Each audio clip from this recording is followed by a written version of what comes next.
Famiglie con bambini ma anche coppie, oltre 1300 le persone che hanno varcato l'ingresso della Contarina per l'Open Days, giunto alla sua 10ª edizione.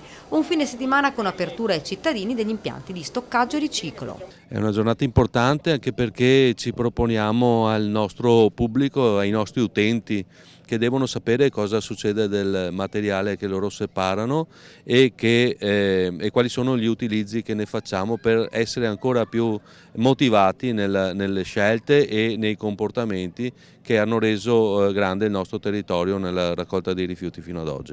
I visitatori divisi in piccoli gruppi hanno partecipato alle visite guidate all'impianto di compostaggio a Trevignano, riaperto dopo 2 anni di chiusura per lavori di ristrutturazione e ampliamento, e al centro di valorizzazione e riciclo dei materiali di Spresiano, dove si trovano l'impianto di trattamento del secco non riciclabile, quello di selezione multimateriale e l'impianto sperimentale di riciclo dei pannolini. Coinvolti nell'iniziativa anche i 49 comuni e l'Università di Venezia. Non solo, ma molte le delegazioni arrivate anche dall'estero. Mi sto rendendo anche conto che siamo guardati con molto interesse da fuori, delegazioni che vengono anche dall'estero.